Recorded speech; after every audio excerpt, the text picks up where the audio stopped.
start the recording.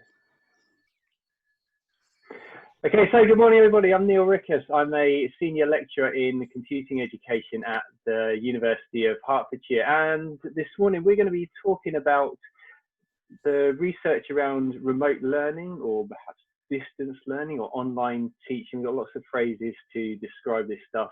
And then for the second half, how we all need some of this lovely JOMO, the joy of missing out, and to manage our digital well-being.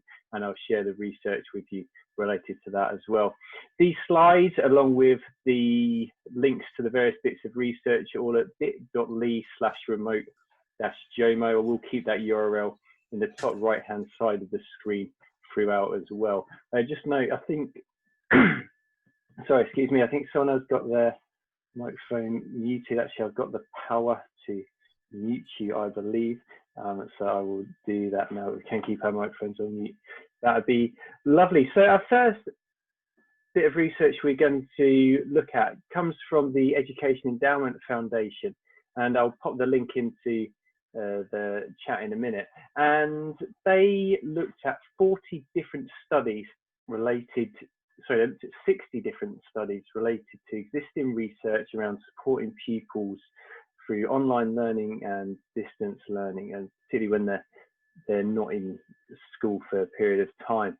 And came up with 5 main key points. Some of these you'll be aware of, but there's a couple in here which certainly give us food for thought. So the first one is the digital divide. This access to technology is key, particularly for our disadvantaged pupils. We've had the government scheme where they've, in theory, provided laptops for various people. How many of those has actually arrived is still being debated. But in particular, once they do have access to that technology, guidance is needed on how to use it, making sure it connects to whatever device they've got available for an internet connection, and so on and so forth.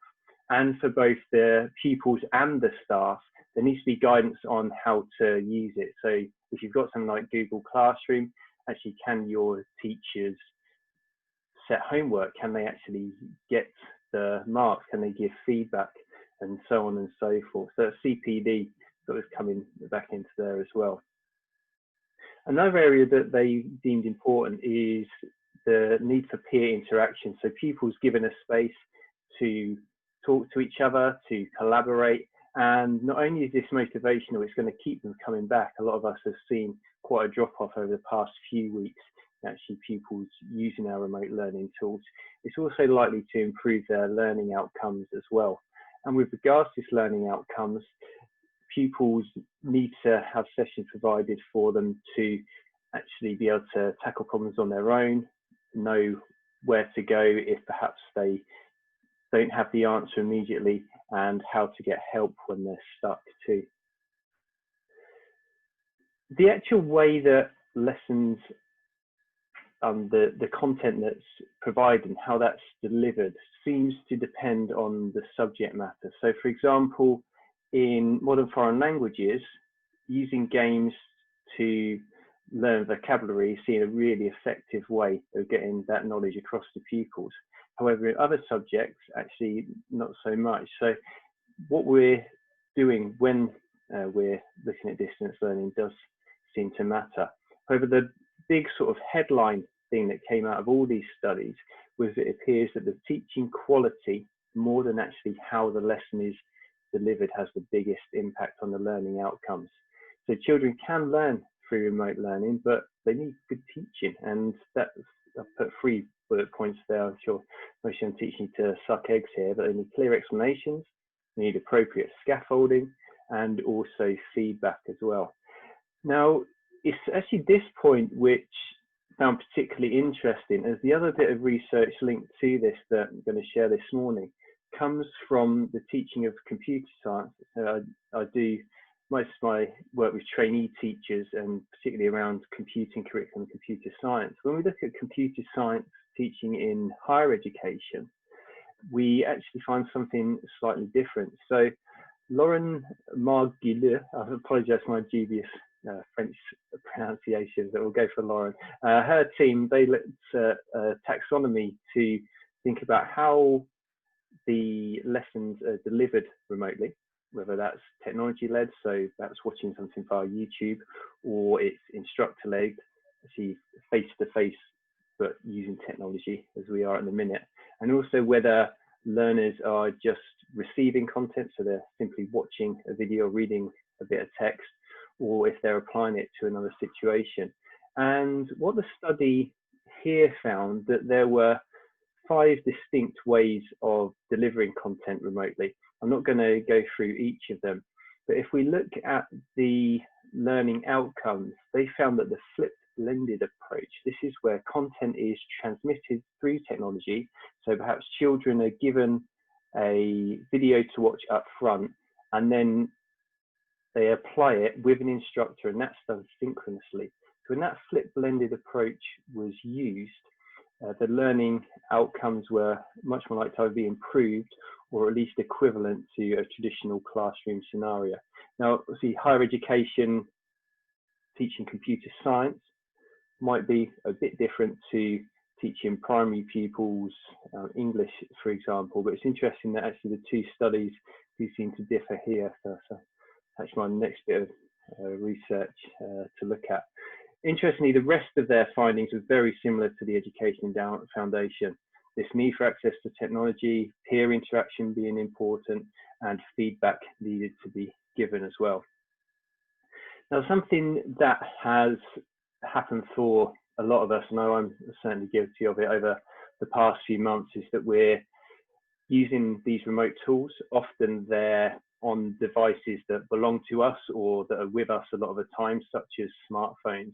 And this is meaning that the work-life balance that we perhaps have or had, or at least were starting to manage, is slowly being eroded. And the next paper is this one from Aranda, which again, I'll put the link in the chat towards the end of our session. And they looked at why is it really hard to disconnect. The full title, the paper is Towards JOMO, the Joy of Missing Out and the Freedom of Disconnection.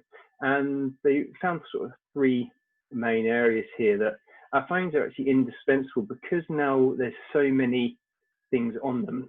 They're often our clock, our alarm, these for banking, navigation, catching up with our friends.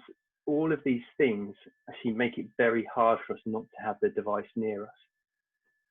There's also been a shift over the past 10 years since the prevalence of smartphones in expectation of time that if we're not doing anything of worth, actually, that's not right. We should be productive. Boredom is seen as a bad thing. And what was really interesting was how the expectations on social interactions have actually increased as well. So if we send a message, we actually start to get a bit anxious about what's the response going to be? When are they going to respond? Are they even going to respond at all? And on the flip side, there's more pressure to actually respond in a timely manner, particularly if that's how people are used to getting responses from you as well. So what the study identified from these reasons why our phones are so addictive, and to an extent other devices, was that it leads to 2 main negative behaviors. It's habit forming and excessive use. You always want to be on that device, and also this obligation to respond perhaps at any time of day. So how can we then perhaps avoid this? Well, the study proposed 4 conditions of disconnection, and the disconnection might be forced or voluntary. So it might be that perhaps your phone gets dropped and it's broken and you have no choice but to disconnect, or it might be something you choose to do, and it could be for a short period of time, or perhaps a permanent change in lifestyle.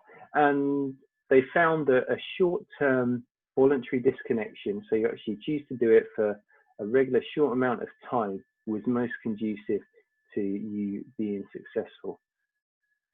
Now, in order to do that, you actually need ways to facilitate that disconnection and reduce that temptation to re-engage. And I'll show you a few of those things that you can use in a minute. And that will then perhaps allow for some partial disconnection. Now, by being disconnected, one of the outcomes was that actually, initially, this is going to piss the people off that are used to you responding quite regularly and responding in a timely manner, perhaps at 10 o'clock at night or the minute that your phone rings. And eventually they do get used to that, but it is worth bearing in mind that perhaps how other people perceive your communication might be an issue at some point. So actual practical steps, most devices have a do not disturb function, or perhaps a night mode, which doesn't have to necessarily be activated at night. If you know you need to focus for 20 minutes, for example, my phone here, I'll start that on night mode while I'm talking here. So I know hopefully nothing apart from the kids perhaps running in. I've got my 4-year-old's birthday today, which is always fun. I'm going to disturb me. And also from the apps you receive notifications from. So probably got some random game that keeps wanting you to play pool at 8 o'clock every morning, or something that is encouraging you to go for a run. And we can limit what apps we actually have notifications from. So perhaps just direct messages from a certain messaging app, maybe something else to remind us. And if we can turn everything else off, that's going to make it much more likely that we don't engage again with our phone. Perhaps say, oh look, I've got a new email. It's also just linked to listening to the well-being of others. So when you're sending your messages, if it's at 10 o'clock on a Saturday morning, linking back to that increase in anxiety levels, actually the fact that not only they've received the message, but perhaps perhaps they're expected to act on what is in that message, it's likely to have a negative impact on certainly the mental health of that individual. Sorry, excuse me. Now, if we're looking to perhaps switch off completely for a period of time and go a step further, there's various apps out there that will actually lock our phone. That's for maybe 20 minutes or so. One app that can do that and actually reward you with virtual currency, that's to get a free popcorn at the cinema when we're allowed to go back, is one called Hold. And for periods of 20 minutes, that will reward you with that. So there's lots out there. The image on the screen is Google's paper phone. If you've got a compatible Android handset, that can limit it. So you can put this sort of paper case that you print out over it, and you just have access to actually using it as a phone and perhaps a clock. Or if you've got an Apple device perhaps, or a non-compatible device, you can get something that goes over the phone, and then you can write perhaps a few appointments, a couple of reminders on there, and that then means that you can't actually see all your messages popping out. I did try it, and it managed to last about half an hour. It's quite an interesting experience. It also means that you can still sort of have this comfort blanket in your hand, and it doesn't necessarily have to leave you. But often turning off that device, as hard as it can be, is a good thing. And certainly leaving it somewhere as well. And I know something I've started doing that has had a positive impact is when I'm taking my breaks from working at home, I leave the device upstairs on the desk, which means for that 15-20 minutes when I'm downstairs, I am actually away from all technology. And I think that sometimes it is the fairly simple things like that can do it. A couple other bits linked to this. I mentioned about notifications, but if we can limit those for social media as well. And people having lots of different pressures at the minute, whether it be childcare, people being sick, having to self-isolate, which can perhaps limit how they are responding or interacting on social media, but also perhaps their perception of what else is going on in the world might change as well. So that perfect beach visit that you saw, perhaps that might have a negative impact on other people, for example. Other thing which I certainly need to get better at is that work-related content on social media is still work, and there's lines do start to blur, perhaps when you have colleagues that are friends as well. So that's a hard line to draw at times. If we perhaps have separate accounts for personal stuff and work stuff, be a good way to manage that. And finally, our physical environment is something that that's not mentioned in the JOMO study, but other research identified that if you can have a decent desk setup and set boundaries between your home and work life, even if that's simply putting the laptop away at the end of the night, that can have a very positive impact as well. So I managed to keep it in the time. We have got a couple of minutes now. What I'll do is I'll stop the recording, and then if you do want to ask any questions, want to put anything in the text chat, can do. And also as part of that, I'll share the links to the papers as well.